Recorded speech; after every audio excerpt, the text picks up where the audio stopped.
पूरे जंगल में ये खबर फैल चुकी थी कि जंगल के राजा सिंहराज को पुत्र हुआ है। अब उस छोटे से शेर को युवराज घोषित किया जाना था। इस उत्सव के लिए पूरा जंगल एक विशाल मेले में बदल गया था। आज मैं आप सबको एक महत्वपूर्ण घोषणा के लिए बुलाया हूँ। आज मेरे बेटे शेरा ने अपनी पहली दहाड़ लगाई है। ये दहाड़ आने वाले भविष्य की गूंज है और आज से वो इस जंगल का युवराज होगा। वाह, हमारे नन्हे युवराज कितने प्यारे हैं। हमारे छोटे राजकुमार बहुत बहादुर होंगे। शेर की जय हो। ये मेरा पुत्र है। इस जंगल की रक्षा, न्याय और सम्मान की जिम्मेदारी एक दिन इसके हाथों में होगी। युवराज की जय हो। युवराज की जय हो। शेर की जय हो। वो एक छोटा सा बच्चा था, लेकिन उसकी आंखों में अलग ही चमक थी। एक उत्सुकता, एक ऊर्जा, जैसे अभी दुनिया जीत लेगा। तभी शेरा मासूम दहाड़ लगाता है तो पूरा जंगल गूंज उठता है। जानवर नाचने लगते हैं, गाने लगते हैं और उत्सव शुरू हो जाता है।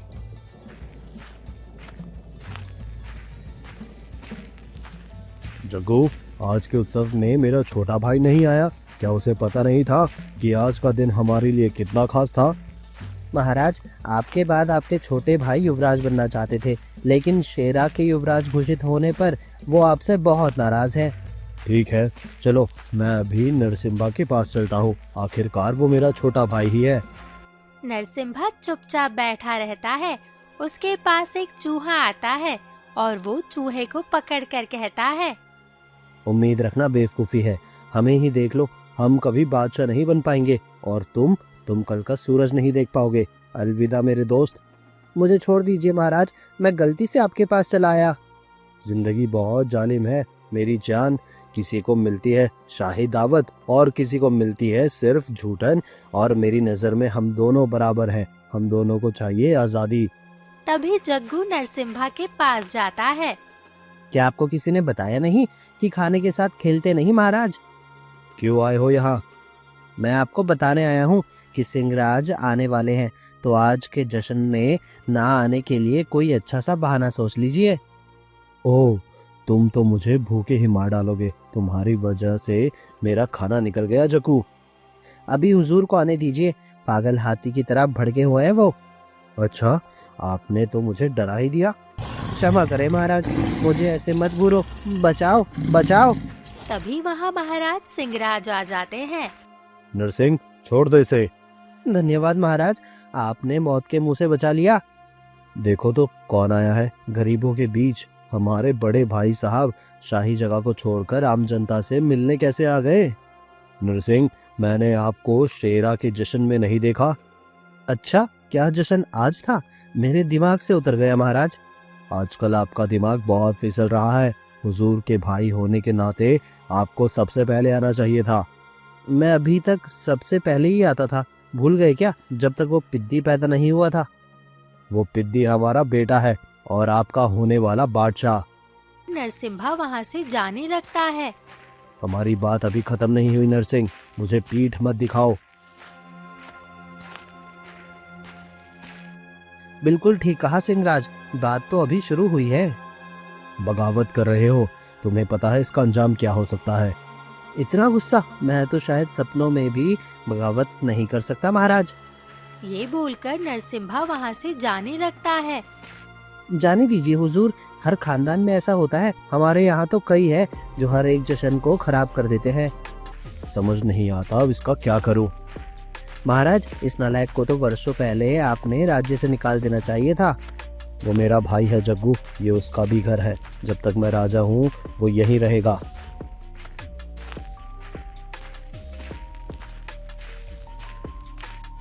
आपका बेटा जग गया।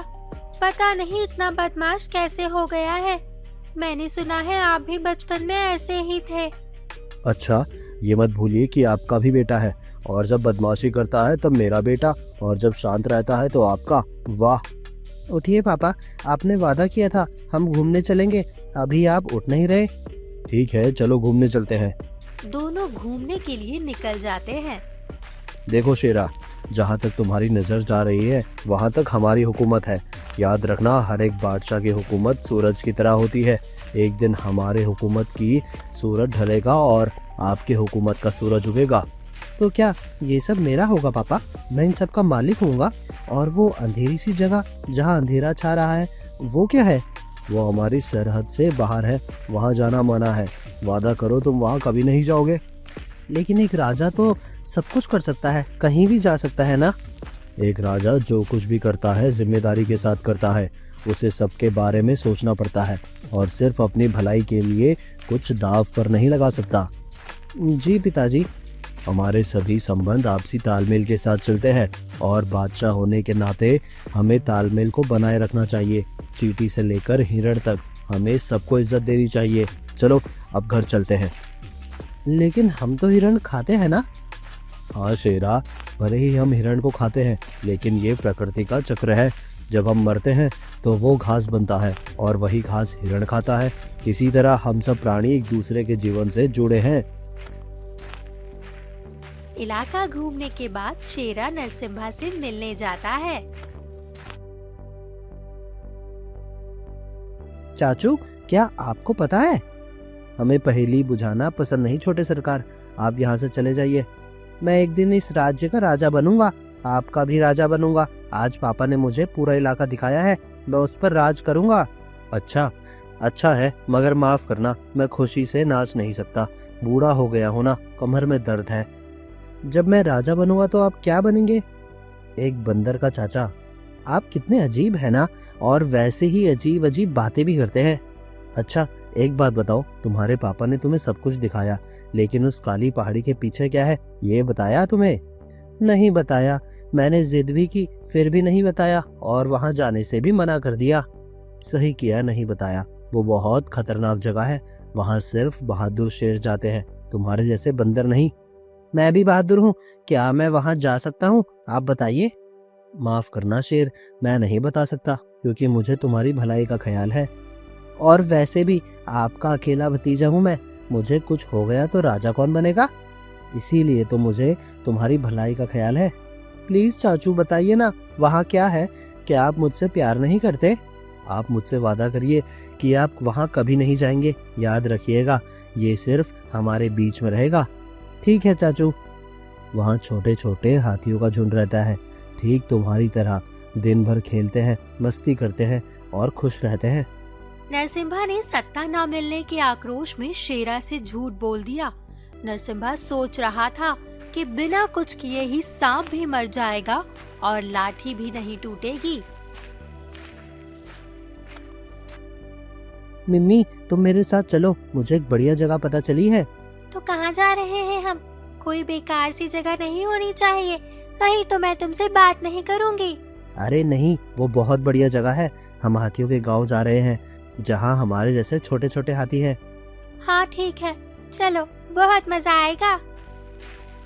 दोनों जाने लगते हैं, तभी शेरा की माँ देख लेती है। अरे बेटा, कहाँ जा रहे हो तुम? कहीं नहीं माँ, बस ऐसे ही घूमने जा रहा हूँ। क्या मैं जाऊँ? ठीक है जाओ, लेकिन तुम जग्गू को भी साथ लेते जाओ। नहीं माँ, मैं अकेले ही ठीक हूँ, वो हमें बोर कर देते हैं।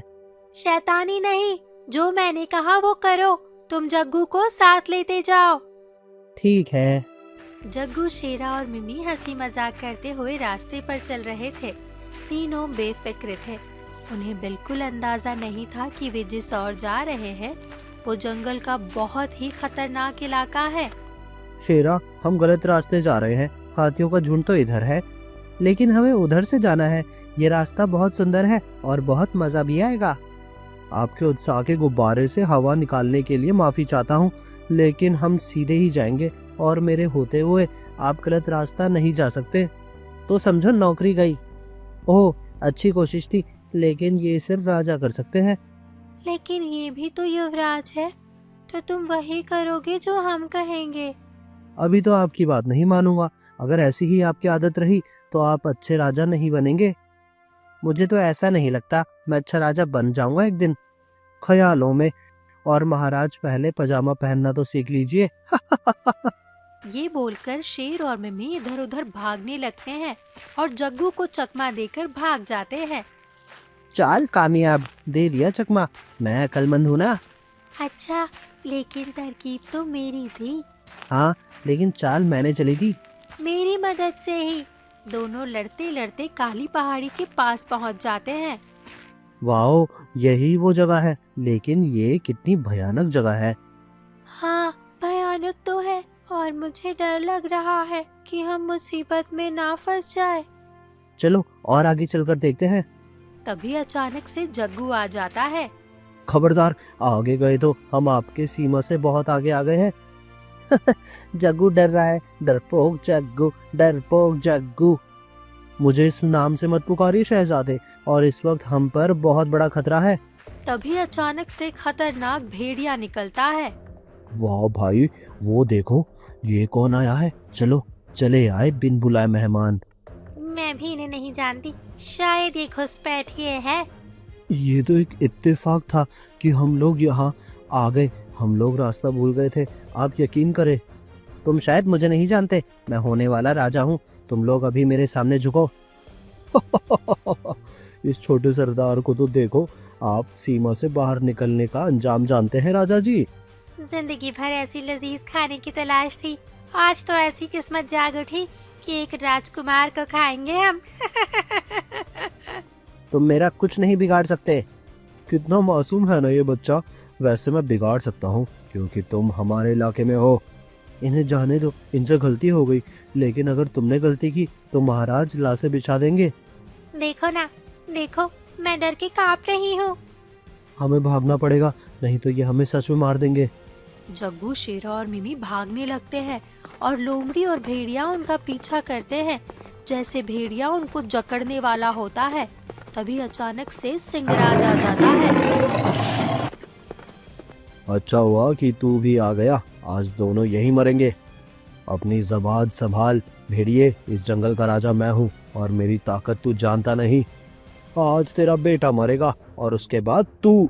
मेरे बेटे को छूने से पहले तेरी हड्डियां इस मिट्टी में मिलेंगी।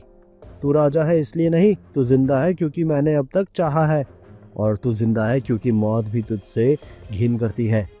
भयानक लड़ाई शुरू होती है। सिंहराज भेड़िए को जमीन पर पटक देता है। रहम करो सरकार, हम माफी चाहते हैं। अगर तुम दोबारा मेरे बेटे के करीब भी आए तो मैं तुम्हें जान से मार दूंगा। सरकार, ये आपका बेटा है, हमें तो पता ही नहीं था। अगर हमें पता होता तो मैं ऐसा भूल कर भी नहीं करती। क्या तुम्हें पता था? नहीं नहीं, बिल्कुल नहीं, मुझे भी पता नहीं था। शेर सिंह उसे छोड़ देते हैं और वो दोनों वहाँ से भाग जाते हैं। मुझे माफ कर दीजिए पापा। याद रखना बेटा, क्रूरता से नहीं हिम्मत से राजा बनते हैं। आपने जानबूझकर ऐसा किया। मैंने पहले ही आपको चेतावनी दी थी, आप यहाँ कभी नहीं आएंगे। चलिए अब घर चलते हैं। नाराज मत हो शेरा, तुम बहुत बहादुर हो। जग्गू, तुम मिमी को लेकर घर चलो, मुझे शेरा से कुछ बात करनी है। मिमी और जग्गू घर चले जाते हैं। शेरा, मुझे बहुत दुख हुआ, आपने मेरे आदेश को नहीं माना और आपने अपने साथ मिमी और जग्गू की भी जान खतरे में डाली। एक अच्छा राजा ऐसा कभी नहीं करता। मुझे माफ कर दीजिए पिताजी, मैं आपकी तरह बहादुर बनना चाहता था। हमें सिर्फ जरूरत पड़ने पर ही बहादुरी दिखानी चाहिए, और खतरों को दावत देना बहादुरी नहीं बेवकूफ़ी है बेटा। मैंने सोचा आपकी तरह बनने के लिए मुझे बहादुरी दिखानी पड़ेगी। ये मत समझना कि हर जगह बहादुरी दिखानी जरूरी है।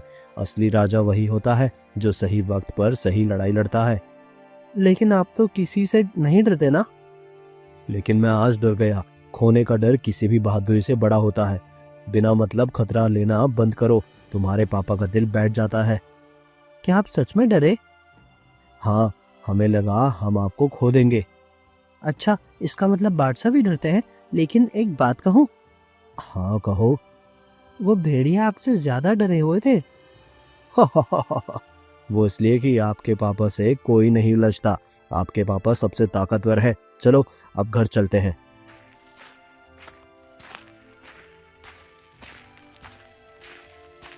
ये कमबख्त सिंहराज ने मुझे बहुत मारा। मुझे कई दिन लगेंगे ठीक होने में। हंसो मत, चुप कर।